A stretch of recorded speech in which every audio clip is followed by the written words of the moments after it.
Hi there, this is about Stellaris Utopia. You can see the video structure here. So we'll start with the release trailer, then we'll have a short look in-game, and then we'll have a feature overview with pics from the dev diaries about the bigger changes. So let's start with the release trailer. Greetings, Chancellor. Our empire has advanced beyond even my most optimistic projections. Our domain has spread across the stars, and relentless technological progress has unlocked vast new realms of potential for our species. And it falls to you to take the next step in our empire's evolution. Perhaps the time has finally come for a feat of stellar engineering more immense than any previously attempted. A megastructure. The scale of these projects will consume the energy of a generation, but the effects will be felt throughout our empire for centuries. As our species spreads out across a myriad of new worlds, fractures within are unavoidable. It is now up to us to decide which traditions we shall embrace or discard to secure our future among the stars. The future of our own evolution is now, for the first time, ours to shape as we will. There are intriguing possibilities in the fields of mechanical enhancement, genetic engineering, or even unleashing the untapped potential of our own consciousness. I have every confidence that you will make wise and reasoned decisions on our behalf, Chancellor. May our empire ascend ever further towards the ideals of our utopia.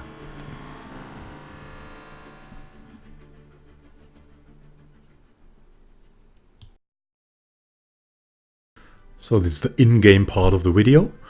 I just thought I'd show you the new character creation already made for my culture let's play. A lot of significantly individual civilization. It's very good. Like you can see here that the standard stuff, like the profile pictures haven't changed. That screen also hasn't changed. You have a new hive mind section in the name lists. Then you have other things here. Conservationist or wasteful. The new feature consumer goods that you can do. Let's just give them something. Let's make them totally super intelligent and weak. Then with a ruler, it's the same. We're like choosing consciousness here automatically because we have chosen hive mind in the name lists. Then yeah, let's go for some world. The worlds are of course all the same. The systems are also like the same. Go for a savanna world. For us, you have the same pictures here, and now a little change. Here you can now go for things like this, and then you can see what is available for you from the authorities.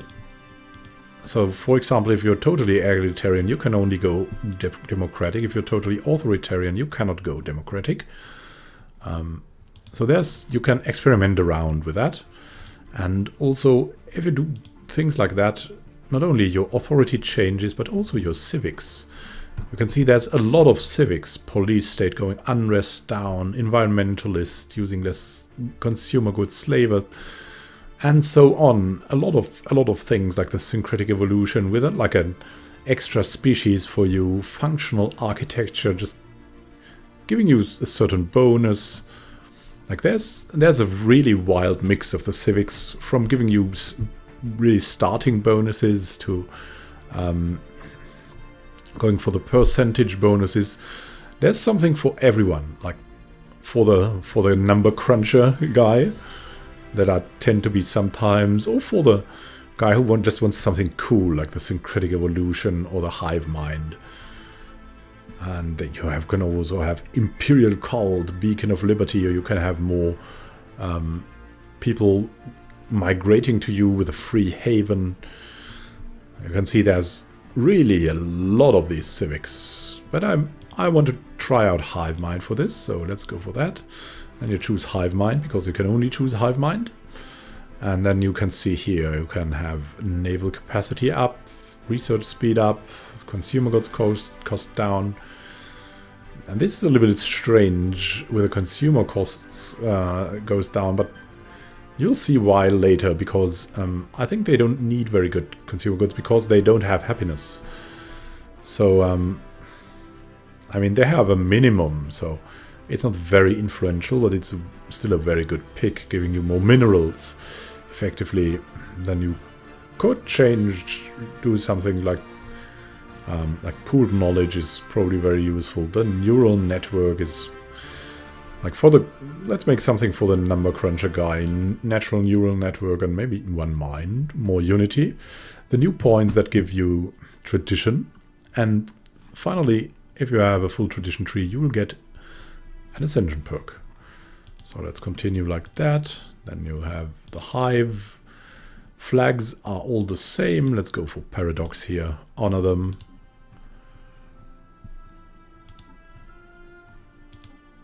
There we go. Let's go for that. And yeah, the thing, you can see that the ships are glowing blue. That's because we have our primary color blue.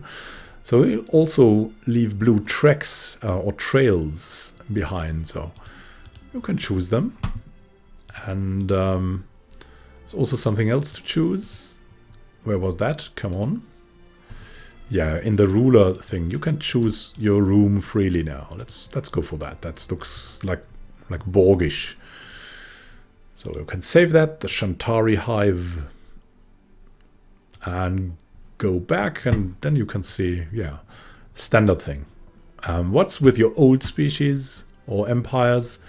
They are deactivated until you edit them here. You can see that you can edit them here. And yeah, let's make them fanatic xenophobe and give them like 2 picks. Philosopher King and police state or technocracy. And boom, there we go, you're finished. We'll wish to replace it, and the Deep One's star hierarchy is ready for spawning now. So that was the character creation, so to say. No, the empire creation. I'll make a short cut, and we'll go in game to see a little bit more. See you soon. So welcome back. We're going through the new options quickly. So what do we have? Planets and sectors, totally the same. Policies and edicts, that's the first thing. We have here, so we have food stockpiling, because food is now like an empire-wide resource. You can go for very large food stockpiles, but like everything that is produced over that will lead to more growth on your planets. So I want to grow here quickly, so I have the food stockpiling on minimal. Then core world's population. Like this affects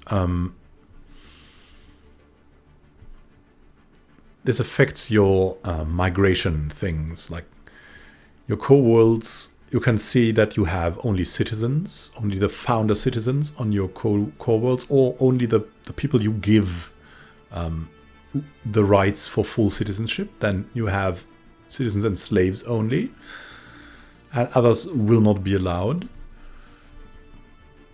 So there's that. So there you can see also that you can welcome refugees. You have no refugees. You have citizen species only. So you can steer that somehow. Especially important if you have xenophobes a lot, then you only want the citizen species. And this, in turn, of course, also affects the core world population. If you have only citizens incoming, they'll fill up your core worlds if you go for citizens only here, and so on. So this works hand in hand. Then you have slavery and purge. Displacement only, that's a new thing. So they'll be displaced somewhere else, and they will migrate somewhere then. So this is going hand in hand. And where are the species rights now? Of course, they are at species. You can set rights here, not for robots, but if they become synths, then you can set the rights. Then you can see here what you can do. Of course, that's the founder species, so you cannot modify slavery or purge type. But you can modify the citizenship. You can go for residence, caste system residence. There's a lot. I mean, if you don't have a democracy, then you can also give your people not full citizenships. That's really strange, but it is possible, and it makes sense, right? So you have a separate leader caste, what that mean, like with a caste system, for example. Then you have living standards. Some of them, like chemical bliss or basic subsistence, non-existent, are limited by your policy choice, or in that case, biotechnology. Otherwise, you have some free picks which modify like the minerals that are used for that. You can see here you have 18.59 used from the mineral income, which is quite a lot, and it's social welfare we're doing here. So it's giving you 10% happiness above that. Utopian abundance would be 20%. Impoverished conditions would go for a lot less happiness. So that would make people migrate away from you too. And we have military service. You can see here you can have full, limited. So the species can only produce armies. This is armies, generals, and admirals. No military service, no military leaders, no armies. So you can modify. If you have a species like that is totally bad for war, and you can just say, hey, no military service, please. We don't want you weaklings in there. And you will have better leaders' choices then. And you have colonization rights. You can see if that species you have is allowed to board colony ships and settle new worlds. You can say yes or no. Especially important if you have sectors and uncolonized worlds there, and set the sectors on automatic colonization. And they will sometimes colonize with species you might not expect. And you can regulate that here. And you have population controls. So you can enable them. So prevents growing the population, or you have no population controls and they'll just become more over time. If migration controls works the same. We could enable them. Not. We cannot enable them because we have a democracy and full citizenship, so cannot do that. So what else is there? We have the traditions that you've already seen. We have expansion traditions, making you fill up the galaxy more. You have domination. This is all also for free for everyone. And you can see here that we have filled up the discovery thing. And we have an ascension perk here, technological ascendancy. We'll have a look at more ascension perks later on. In the dev diaries, there's a lot. There's a big list. You can look it up in the Stellaris wiki too. Like this one was just fitting for our mainly researchers. 10% more research is definitely a very helpful thing, even at the start. And then, so this is going to be unlocked by the Utopia expansion. This is free here.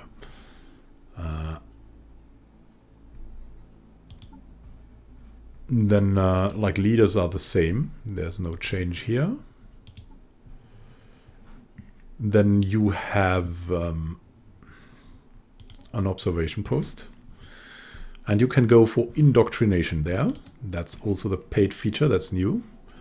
You can see here, through subtle influencing of their society and culture, the natives can be brought around to our way of thinking. And we might do that, actually.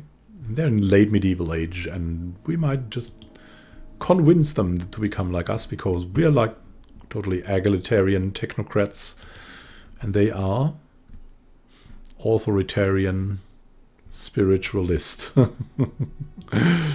So there is that.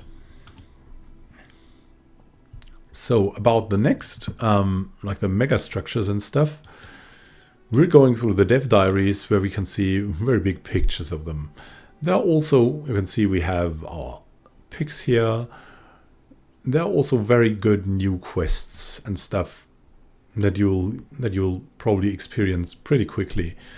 Like everything is also a little bit bound to what you choose in your traditions. So you'll get events according to that, what you choose. I think there is a possibility because it has been so crazy for that. And yeah. So what you also have is the music player. And you can choose from all the stuff in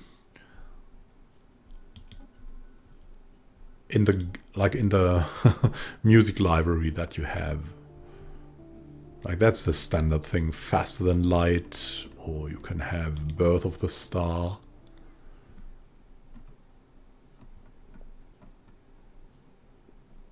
That's also a classic. Alpha Centauri. And this one, that's one of my favorites.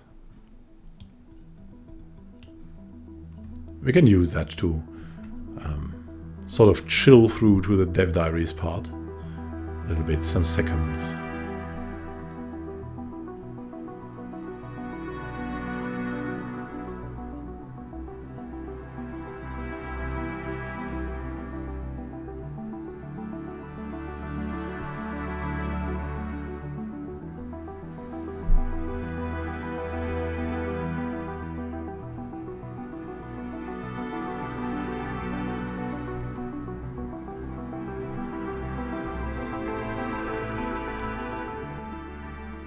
So if you ask me what I feel when I play Utopia, I feel it's a great expansion. It's absolutely, it's the perfect expansion for me. And if you want to, like if you're new to Stellaris and want to pick an expansion, that would be like the best bang for your buck for full price expansion. Like compared to Plantoids or Leviathans. Leviathans is already very good. Plantoids is just flavor. But it's still good if you like new graphics and stuff. But this one is like the best. Like Leviathan is more story and events and kinds of like that. Space monsters, also very flavorful. But this one is like totally perfect. I'd absolutely recommend it. If you have only the money for one expansion, then go for that one. Utopia one. And if you can wait and go for the reduced price, then you could probably buy Leviathans. And if you want that, if you want the plants, I like the plants. If you want the plants, then go for Plantoids. And after that, after a little while, I mean, well, Utopia will be full price for a while because it's so great. So maybe in 6 months you'll get it reduced. You have to. You have to look around, and for whom is that? That's for everyone. Like, I'm convinced that Stellaris Utopia is a very, very good expansion for everyone. So, we'll go to further detail in the Dev Diaries if you're interested. It looks a little bit dry, but there's a lot of info to be had from the Dev Diaries about the game, about the later stages of the game that you'll just not reach if you're hurrying in and don't have like full time to play. So see you there and have a good time until then.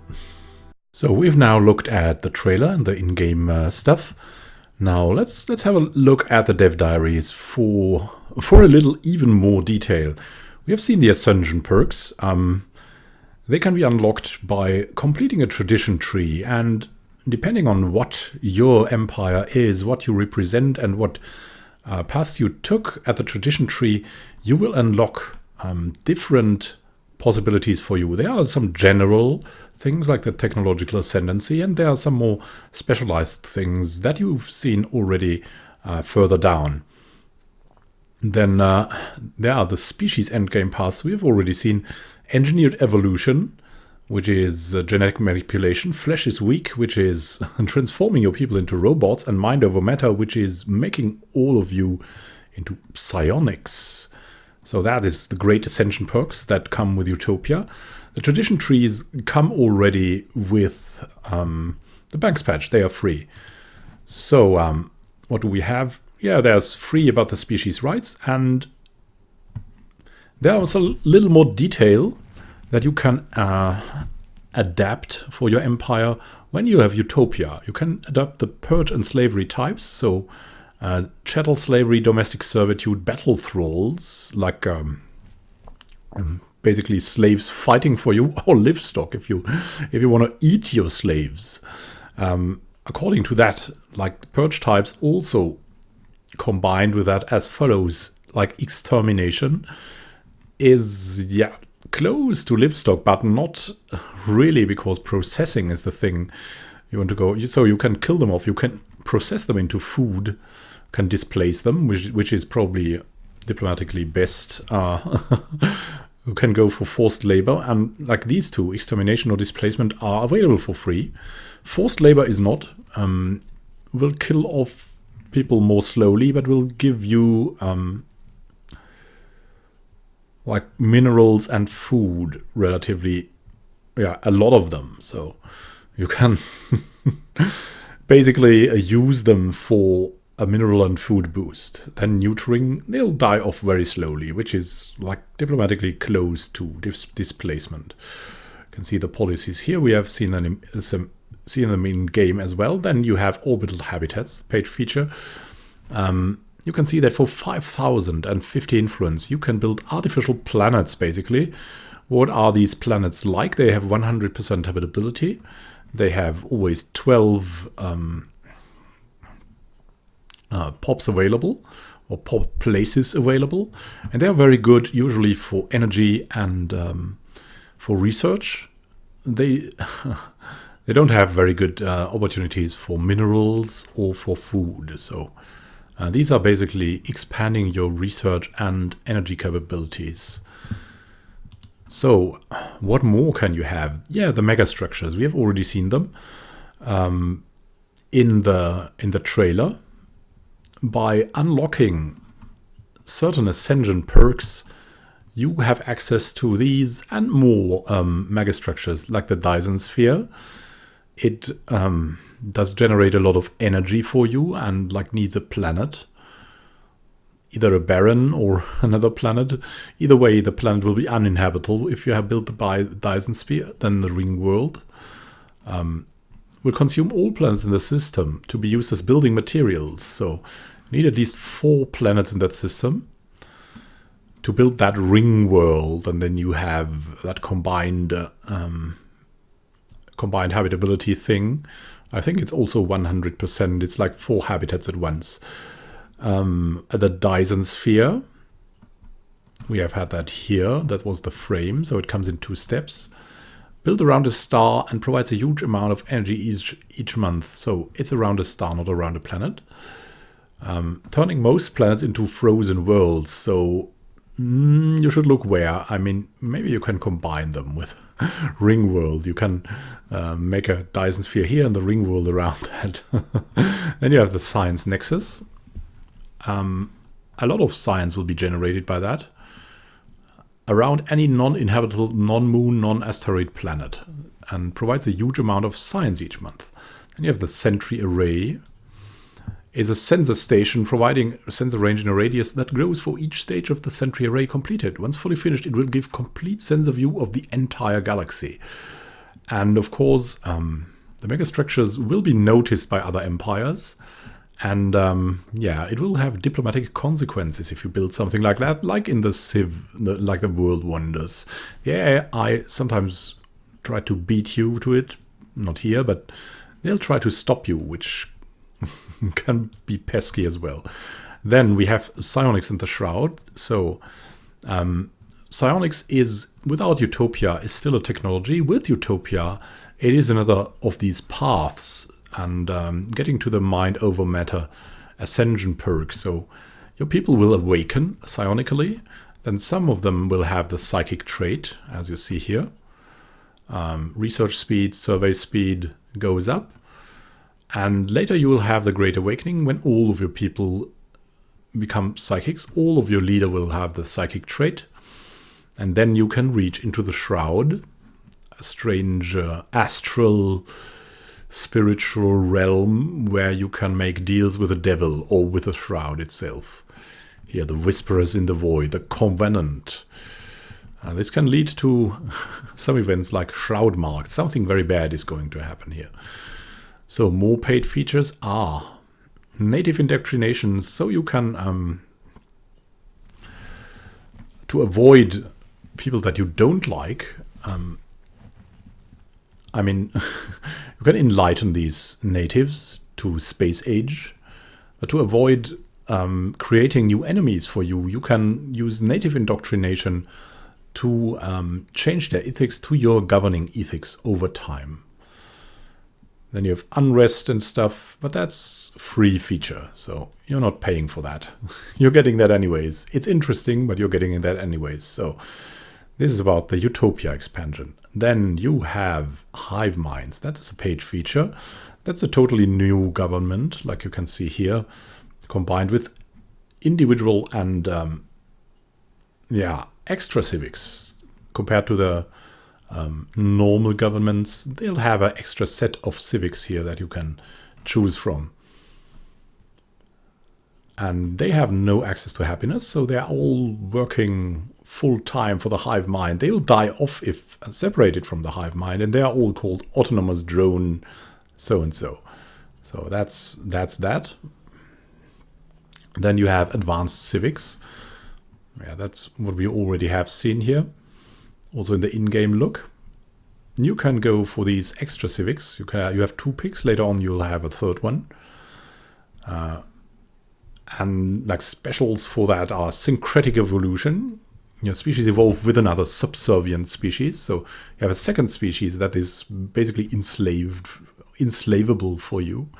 They're strong proles, excellent soldiers and workers, but less ideal for intellectual pursuits.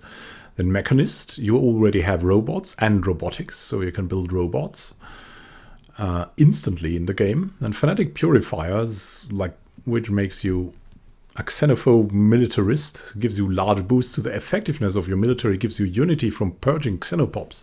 It disables all diplomacy with other species and forces all xenopops in your empire to be purged. Yeah, that's the total war modification, right? So, the rest is, we have looked at that. You have a new government system, but that's free for everyone. And the civics, of course, some of them are free for everyone, but these advanced civics, like we've already seen, they are not free. As same goes for the Hive Mind. Then we have ascension paths.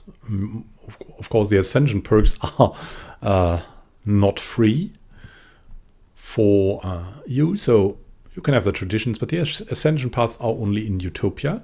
Biological and synthetic ascension paths you can see here.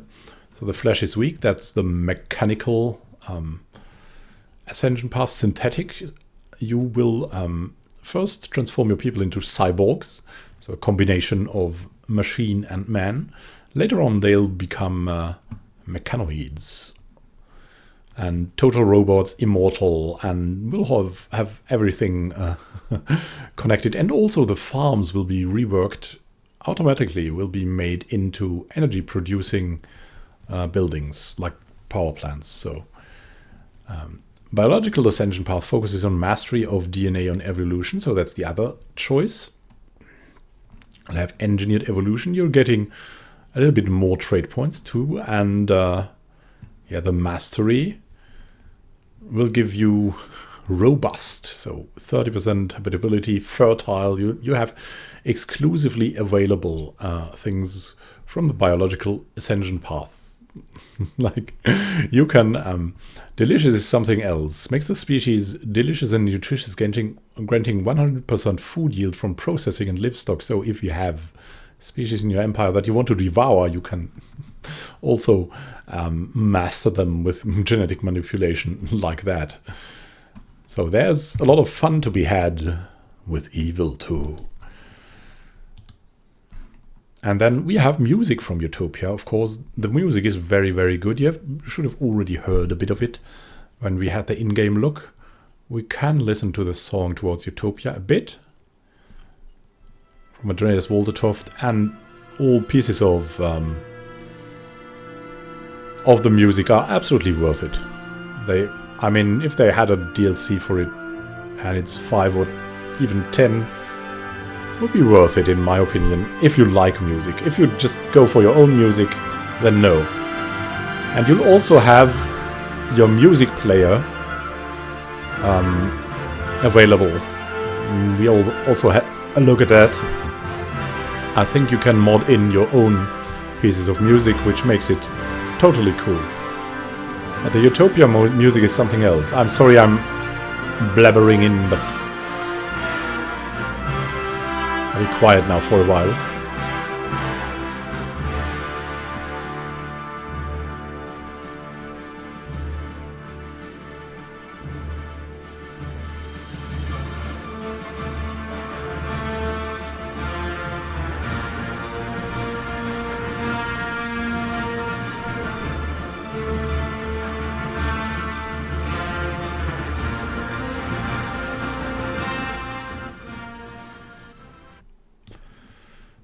So, enough of that. It's a very great song. You should definitely hear it in full. You can do that from Andreas Waldertoft's YouTube side too. And there is the bonus track, Memory of MR, Mercedes Romero, a Blork scientist. That's also extremely good. I mean, listen to it.